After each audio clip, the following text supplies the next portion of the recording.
All right. Well, hello. I am Alex Parker, and today I have with me Alexander Davis. Hello, Mr. Parker. Hello, hello. How are you, Mr. I'm Davis? doing okay, thank you. Good, good.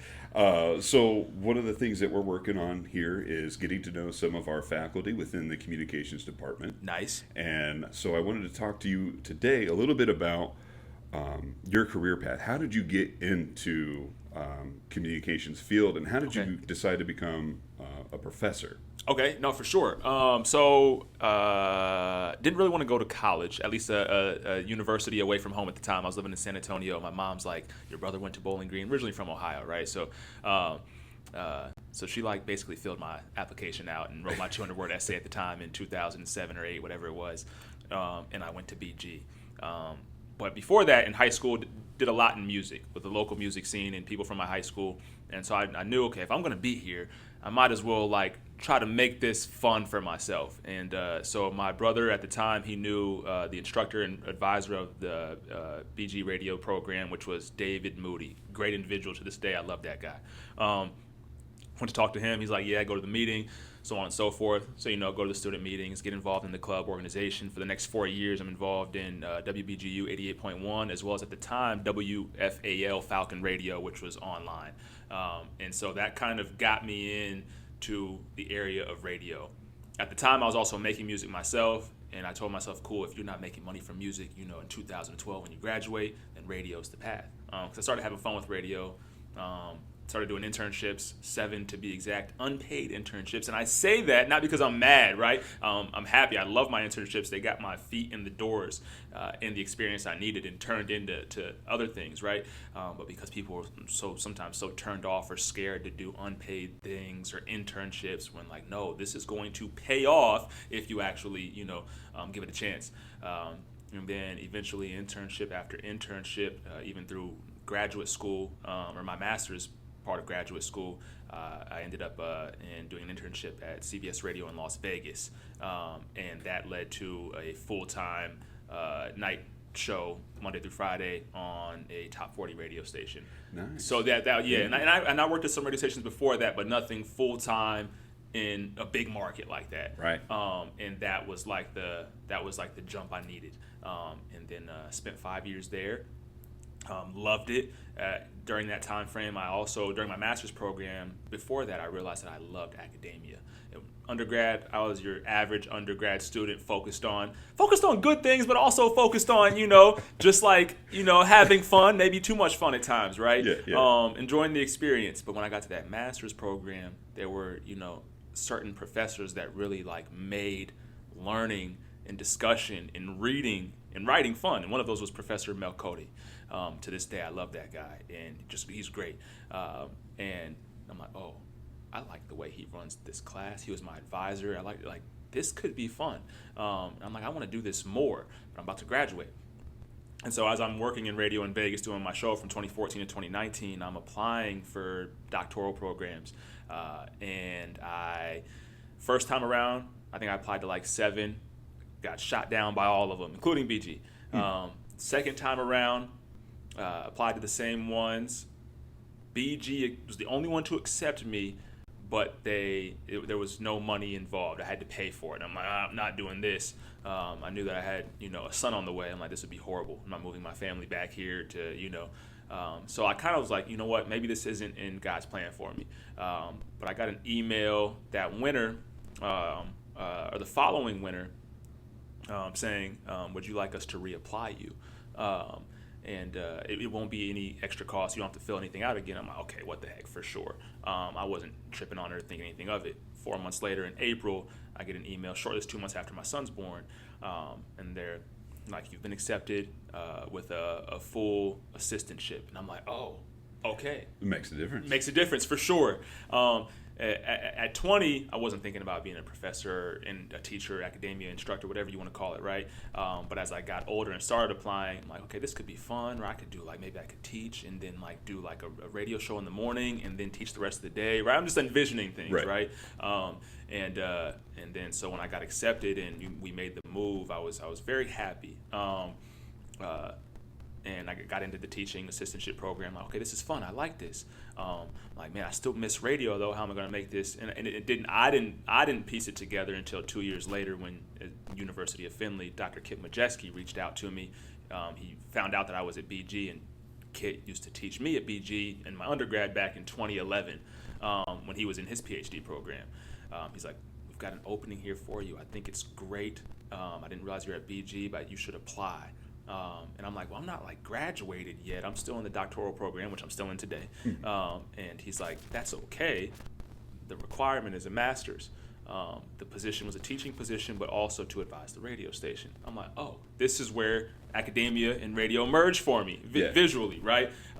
So it was a no-brainer. I applied, and here 5 years later, or 4.5 years later, and that's kind of how journey and brief journey in radio, or brief about the journey in radio and broadcast, and that's where I'm at in academia here, kind of how I got here. Right. Yeah. Very nice. Yeah. That's a heck of a journey. Yeah. Hopefully that wasn't too long. Sorry. Oh, no, you're fine. You're perfect. There was something I wanted to bring up. So you had mentioned your radio show in Vegas. Yes. I actually read an article about you from that time. Oh, Lord. Yeah. And in that article, it described you as an observer of life. Okay. All right. Yeah. I'll take it. I like it. Yeah, for sure. So how would you take that description of yourself and apply it to your journey? These are definitely like Dr. Megan Adams questions for sure. Like this, and I love it because she's helped me just through teaching classes that we both teach 180, and so it was initially sculpted by her, and then I watch her do her content and just what she does in general, and I'm like, okay, she's so about storytelling, and I never thought about storytelling as much as I do now. Post, like seeing what she does in post and how she maneuvers things, as well as an individual by the name of Seth Butler. Sorry, I know this is off topic, but for me, it also kind of details being an observer of life, whether it's about observing someone else's story, or observing your own experience and then putting them into putting it into a shareable story, whether it's video, audio, combination of both, or just oral tradition, speaking face to face in person. How would I detail being an observer for life? I think that's accurate, but I think just enjoying the process, as cliche as that is, enjoying the experiences you have, right? And that's easier said than done. I've been in plenty of spaces in life where in reflection where I wish I would have enjoyed that more, or man, I should be enjoying this process more, where I might be focused on something over here, focused on a negative, right? Man, if I wasn't focused on this, I could really be enjoying everything that I'm in right now, right? So I think it's like a constant reflection, assessment, right? Which I can see, people seeing as exhausting, but also I think as you do that, then you learn to continue to focus or refocus, shift focus, and then just really appreciate the moments that you've had and are reflecting on, that you're in, and then hopefully you're able to keep that in the front of your mind, and for those future moments, okay, I wasn't in this moment, I want to make sure I'm in this moment right now. Right. So observing everything around you, environment, people, right? People are a big deal to me. It should be a big deal to everybody, but that's just a weird sentence. But I think about every morning when I come in to work here at University of Findlay, I go to the comm house, and in that comm house is Cindy, and Cindy's our administrative assistant, and that title is not she's the glue. The title is not enough. Sometimes I don't like it. I'm like, no, she's actually without Cindy, we don't work, right? And she's a source of comfort. I can vent to, just talk to, have fun with, and so for me, I start to look at life through people, right? Okay, I know I'm going to see Cindy when I go in here. Matter of fact, I'm going in here just because I need or want to see Cindy. It's going to make my day, right? Or if I go to the Buford Center, I see you or Maria. These are familiar faces. Or go to the Black Heritage Library. Jerome's gonna make you feel good. Oh yeah. Right. And you sometimes not just sometimes. I think a lot of times we need those pick me ups from human interaction. As silly as it may sound to some, but cool. I needed that refresher. I'm about to just go sit here and listen, right? Or just be in their presence. I go talk to Kit or Diana. Amy has prayed for me before. I asked her to pray for me one time, and she's like, well, let's do it right now. Amy Rogan. And man, I was just having a rough day. And when she did that, Now, mind you, I cried. I'm a soft guy. But so I had to. So this was like 5 minutes before class, so I didn't wipe my eyes or whatever. But like when you see when there are good people and you allow yourself to be in their presence and share presence and story memory with them, I think that I think you're observing life, being an observer of life for sure. So yeah, people. I would say I observe life through my personal experience and just through people. Very nice. Yeah. Very nice. Long-winded. Hey, that's what we're here for. That's what we're here for. Come on. Build the content. Yeah, let's right? go. Yes, for sure. I'm sure Dr. Adams will love it. Let's go. Yeah. Yes. So you had mentioned unpaid internships, and Yeah. you had 7 of them. That's a lot. No, it's a lot. That's a lot. For sure. And in radio, there's so much that you can do in 7 unpaid internships, Yep. right? Yep. I know in my own, it was all based in like radio advertising. That's Okay. all I did. Okay. Right? Wow. With your voice, that's all they had you do? I know, right? Oh, Crazy. That's sick. That's sick. I will say a fun fact about myself. This isn't about me, but No, come on. I'll share this. There was an ad I did that played for I think 6 years. Wow. Yeah. Come on, though. Right. The voice, see? Right. We'll I'll take say it. shout out Pashita Creek Steaks. Come on. I love it. I love it. Yes. But my question for you is like, what kind of things were you doing in those internships, and how did that frame your academic career? Great question. So 7 completely different internships. Kind of the first 2 were at recording studios.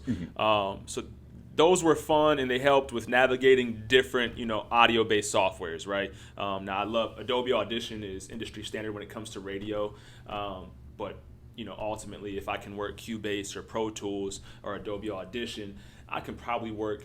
When you work one of the bigger ones, right, or well-known industry standard ones, I can probably work any other recording software, right? It may take me a little while to figure out, but like, cool, I can do this. It's gonna be the same thing over here, just a different platform, right? So like the studio recording helped me navigate commercial production and radio. And so from those 2 internships, I did 2 internships at radio stations in Toledo, Juice 107.3 and Hot 97.5. And so I did a lot of their commercial production and recording of interviews for the other, the premier talent at that time, right? One, you have to listen to individuals, recording artists when you're behind the boards. What do they want? Do they want certain, vocal effects? Do they want this reverb? Do they want this vocal enhancer, right? Do they want this extra choppy or smooth? And being able to listen to them and edit quickly, right? Because they're paying for their time. Which also helps me work with different talent in radio at doing production. Cool, I know they like their sound with this EQ on it and this amplifier on it, right? And so now, okay, I know how to get their voice the way they sound it. Next thing, they're coming to me when they need their voice produced or their commercials produced, which ultimately helped me when I got to Vegas because I became also the production manager for our, we were in a cluster, but I became it for our station.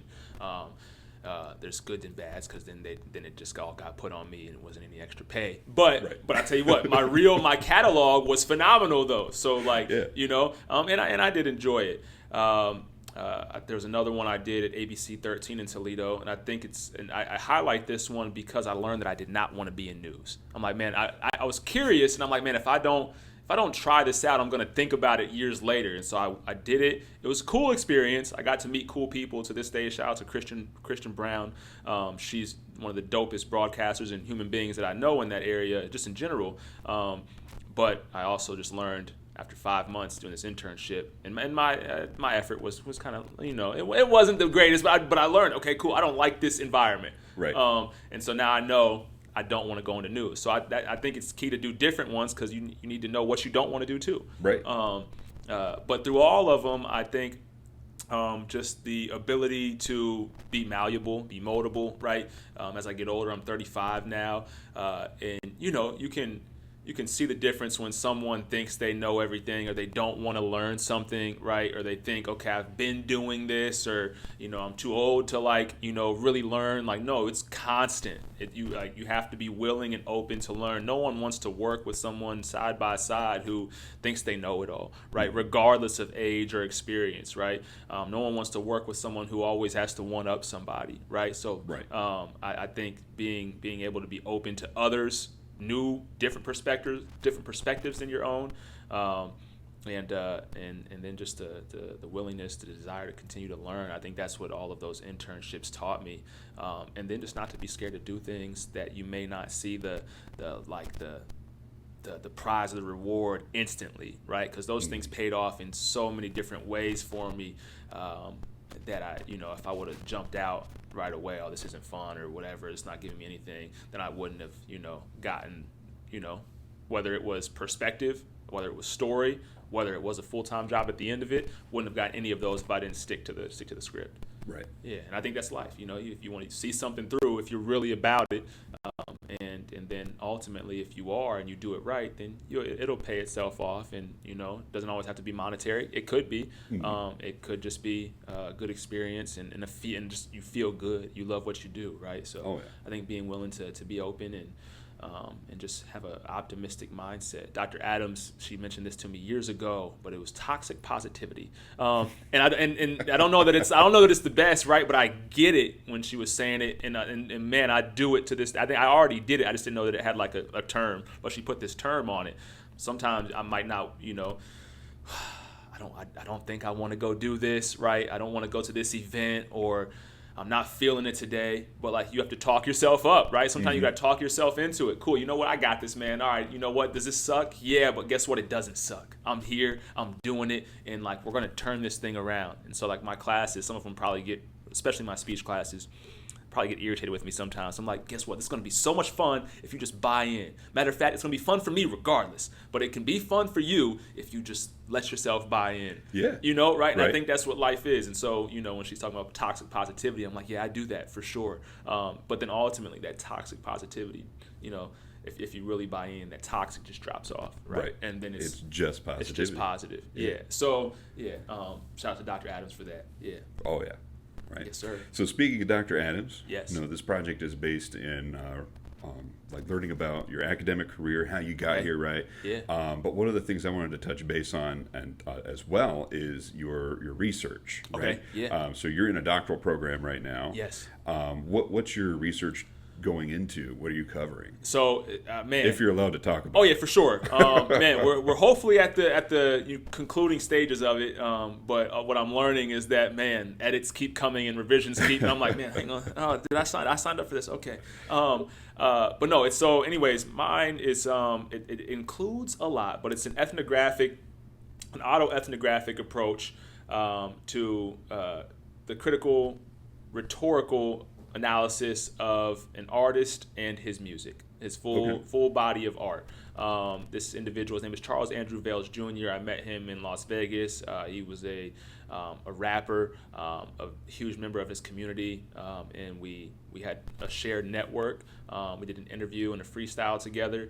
And as I'm in my first year in the program back in 2019 to 2020, I wasn't aware that I should probably, arrive in the program with what I wanted to do, right? I'm like, man, if I would have spent these years working on that, I'd be much farther along.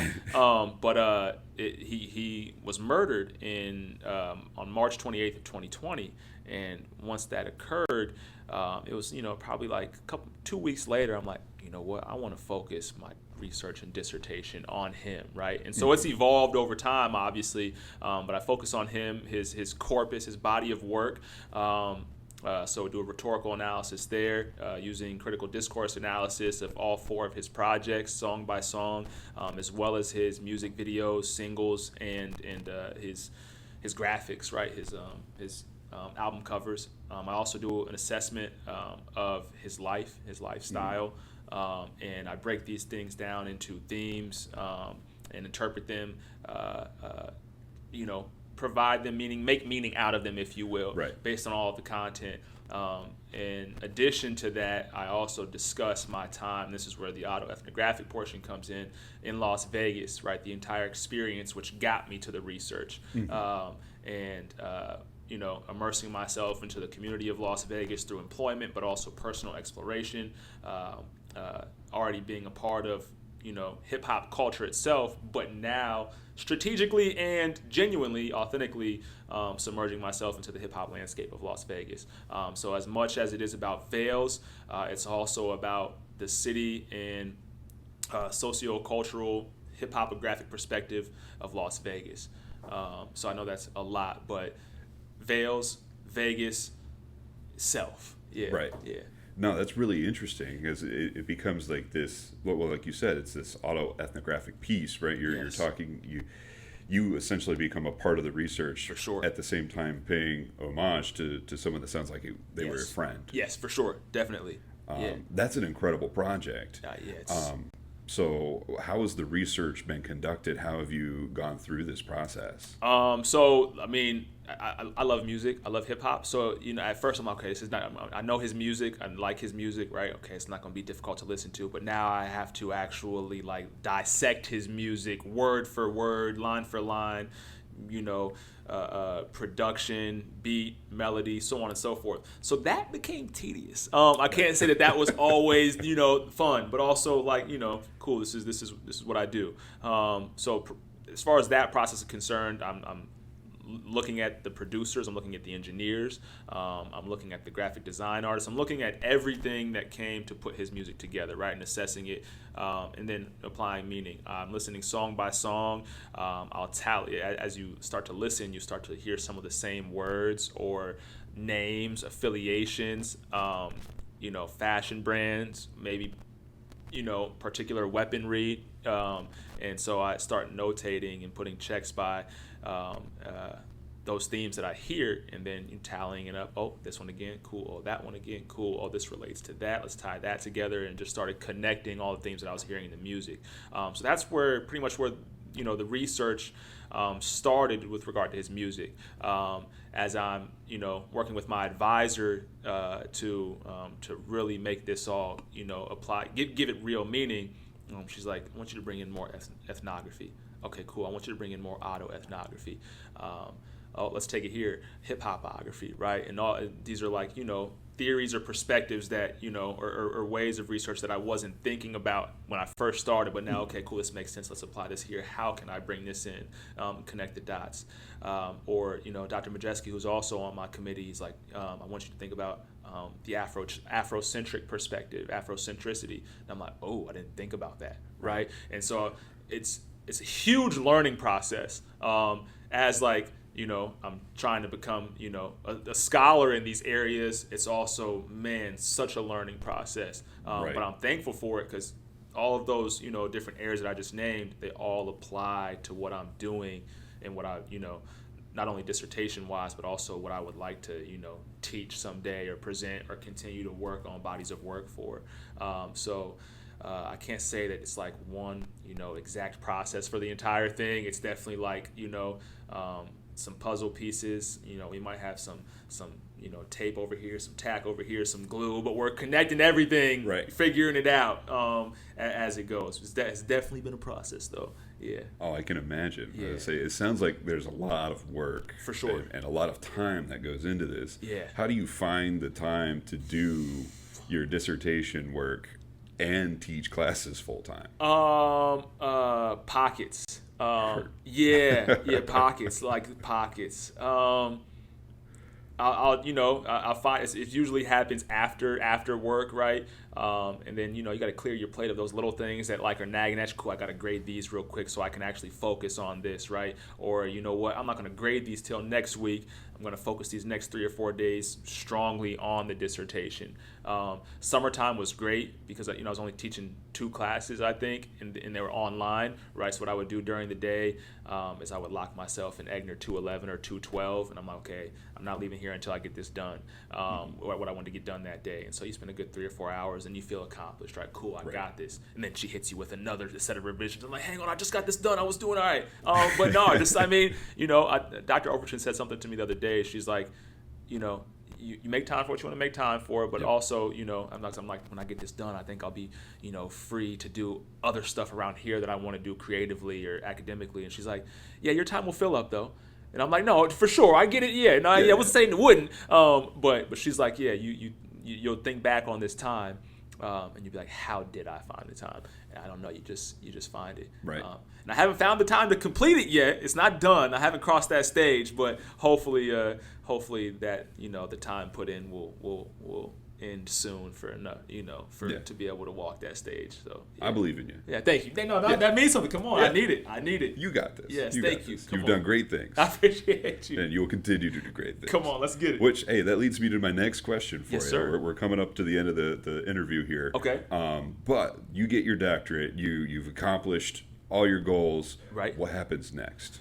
What do you have planned for the University of Findlay? What more research do you have planned? Man, that's a great question, and I don't have a decisive answer on that. I've thought about Fair. it, right? I would love to be able to do some more discussion-based classes. I had this professor in my undergrad. His name was Dalton Jones at BGSU. Okay. And I forget the class with the title, but it was essentially a music ethics class. We talked about we focused on black music, but it was really like a good college class. It was a discussion-based class. And so liking rap and gospel and R&B was a perfect class for me, but he really asked questions and really dove deep. Okay, that's your answer. Why? Okay, why are we taking this here? Why is this like that? Right? And really talked about constructs and different concepts in music, or different critiques of particular lines or bars, right? And that's like a drive. That's all when I listen to music, that's all I do. Okay, I wonder why they said this, or man, that was a crazy twist how they put that together, right? The analogy was sick. I wonder if other people caught that. I wonder if he did that on purpose, right? So I love to pick apart. I would love to have a class or some type of topics course maybe like Right. that. And that's probably as far as I've gone. What I've been, a couple months ago, I talked to God and I'm like, whatever you want, however I'm supposed to use this degree, this PhD, please guide me in how I use it for you, how I use it, how you want me to. And that for me, that was probably was a long time. It took too much time to say that actual prayer, right? That it hit me. I'm like, why haven't you actually prayed about this and how God wants you to use it? He hasn't given it to you yet for a reason. So maybe you need to okay, God, if you give me this, I'm going to use it however you want me to use it. Mm-hmm. And so I think that's probably why I don't have an answer right now. That's fair. Yeah. So, but once it happens, if it happens through God, then whatever He tells me, wherever He guides me, and how I'm supposed to use those 3 letters, then I'm all His. Fair enough. Yeah. Fair enough. Yes, sir. All right, I got one last question for you. I'm here for it. All right. So, what advice do you have to folks that are looking for careers in communications or research in communications? I know that's a huge topic, right? Communications pretty much permeates everything that we do, right? So, what advice would you give? This is an area that I know a little bit about, but Dr. Adams would know a lot about, or does know a lot about, and I think PR, man. Like every single organization, corporation, foundation, any Asian, that's ATION, so my pronunciation doesn't make you think I said something else. But like any of those things, group, they need good PR. They need, I'm a radio guy. I love broadcast, but I'd be silly. Do I want to say this publicly? I think I'd be silly to advise, yes, go into radio, right? It's always going to exist, but it's different. Mm-hmm. The jobs were so available in the 90s, in the early 2000s, and even as you get to the 2010s, right? But now it's different.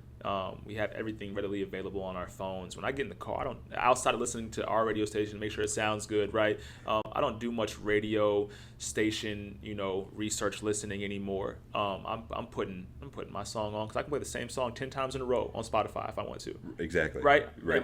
So it's just different.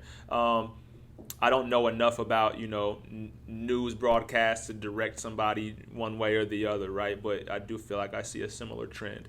I would say we got 2 people in the room right now that were in radio that aren't in radio anymore. You feel me? So it's it's sad, but it's just a changing landscape. Yeah. I think PR is a way to go. Production is always a way to go. PR and production are also jobs that are available in mass, but also things that you can do independently as a contractor, right? So like videographers, whether they're, Home Place Creative from Dr. Adams, but I know music video directors. I know individuals that have marketing agencies that will go out and shoot video for different companies that don't know how to do it themselves or need a professional to clean professionally clean look, know how to edit and post and all that.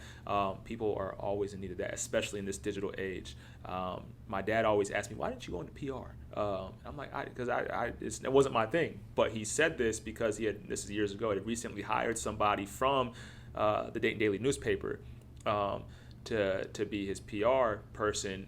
He is the city manager down in Centerville, Ohio, and she came in and was making upwards of $90K a year. Mm-hmm. Mind you, I'm sitting in Vegas with a master's degree making $50K a year, right? But I don't trade it because I loved what I did, right? So it's not about money. I mean, you got to make some money to do what you want to do, but it's not all about money. But for someone looking to get into a career field of communication, I think production, I think PR, marketing is any form of marketing, you're going to be working with communication and media, or you should, right? And matter of fact, I'll put all three together. I think if you're doing one, you should be doing the others, and if you're doing two, you should be doing three. They all go hand in hand for whatever the reason. So PR, production, marketing, digital media, that's where we're at now. And I know that's not necessarily specific, but I think it's needed, and it's seen that it's needed everywhere. No, that's totally fair. Yeah. Research wise, look, I mean, you got to know who your demographic is, right? You got to know who you're promoting to and who you're trying to attract for whatever product or service that you're promoting. But if you're looking to get into academia, just make sure you love it, live it, are ready. And you don't have to have a doctoral degree to be an academic, right? You can be an undergrad and you're an academic, but if you are really ready to go, or you want to go that next step, everybody's experience is different. I wouldn't trade mine. I would not go back. I don't regret a thing. But also, holy cow, this process for me has taken a toll. Just exhausting, right? So it's okay, just if you want to go that route, just make sure you're ready to breathe. Be easy on yourself and be ready to be scattered a little bit. So, but yeah. All right. Well, that was all the questions that I have for you. I really appreciate your time today. Is there anything you'd like to add? Anything you'd like to share? No, thank you. Thank you for the opportunity. Oh, it's my pleasure. Let's get it. All right. Well, thank you again. I appreciate your time, and we'll chat next time. AP and AD signing off.